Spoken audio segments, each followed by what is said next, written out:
good to see you. I hope yous are well. Won't you drag up a chair and set a spell while I share the horrific, tragic history of Lake Shawnee?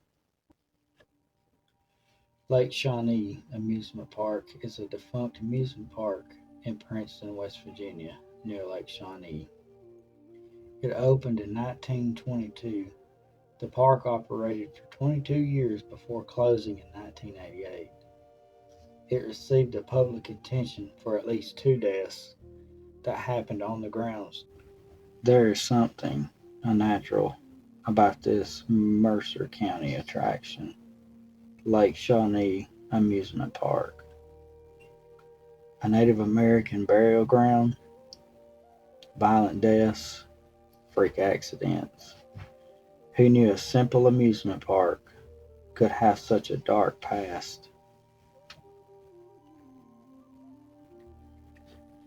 Lake Shawnee was haunted long before local entrepreneur Connolly Snido broke ground for the circular swing.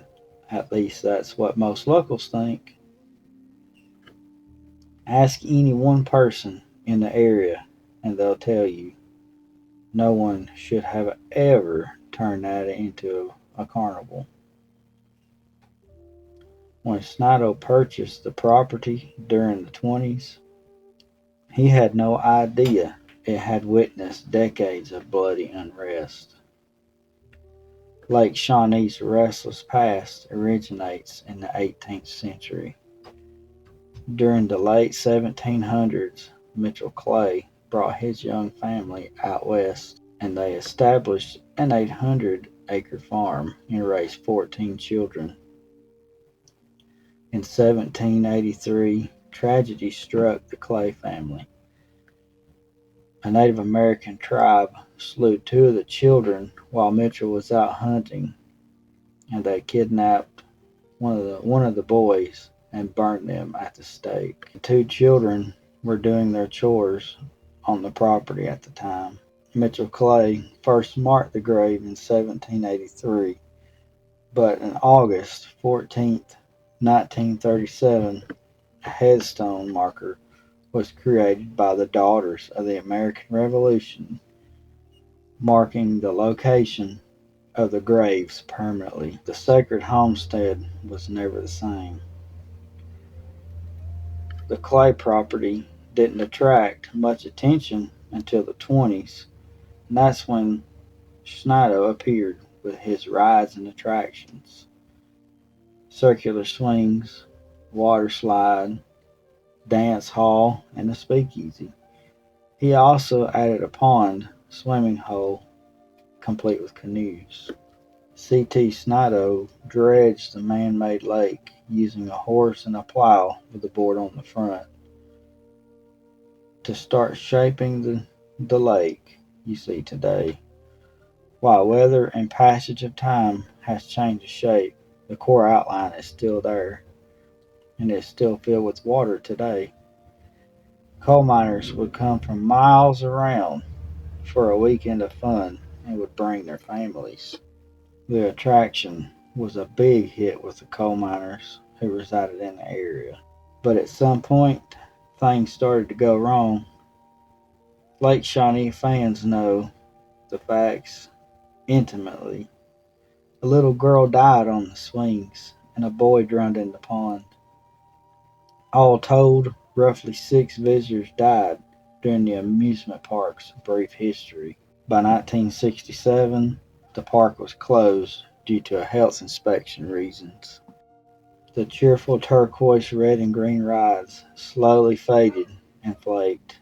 Before long, their rusty skeletons surrendered to the restless undergrowth.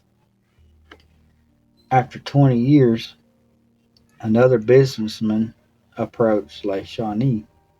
Gaylord White thought the sleepy meadows seemed ideal for future neighborhoods, but as construction crews tore ground into the grass and the soil, they unearthed bones and Native American artifacts. It turned out the amusement park set atop an ancient burial ground. Most of the skeletons belong to children. Archaeologists believe the remains had been there long before settlers moved west. The remains had been buried prior to the arrival of the Anglo-European settlers. A total of 13 skeletons were unearthed, mostly young children. White reopened the park one more time for 3 years, when it closed its door as an amusement park for good. It hosts guided tours for the paranormal. Indians lived on the lake property for more than 2,000 years, with rich soil, crystal clear water, and a cliff nearly made the land perfect to raise family and survive. When you visit, you will see the burial grounds, ancient artifacts, and photos from the Marshall University and Concord University archaeological digs. You will also hear the stories of their lives and also their deaths. White family decided not to change the fate. Instead of developing community lots, they left the burial grounds and rides intact. Today, that means Lake Shawnee will continue to stand as a true Mercer County highlight. But don't just take my word for it. The abandoned amusement park has attracted ghost hunters and paranormal experts for many years.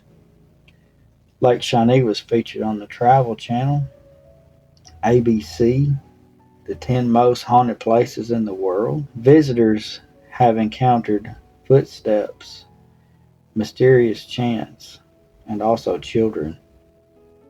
Sometimes one of the swings will move on its own, and at one point, someone got locked in a shabby ticket booth, even though the doors do not lock.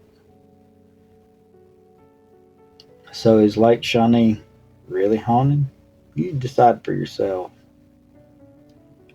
Although the amusement park is private property, there are regular paranormal tours throughout the years. The owners can usually make a private arrangements for you too. Just call them before heading out for a visit. And in October, you can visit for the Dark Carnival. You arrive at dusk just as the bony tree and creaky rides turn into silhouettes. People who visit the park when it was open have their own strange encounters, telling Lake Shawnee stories, give tours, and light a bonfire. There's also a haunted trail through a corn maze, complete with creepy clowns. You can even camp out if you dare. Folks, I hope you enjoyed the story of Lake Shawnee, of its historic yet tragic past. I know it is so haunted, but it still sounds like an awesome place. Even the kids still there playing on those amusement rides today. We thank you so much for listening to us. We love you to pieces. We'll see you next time.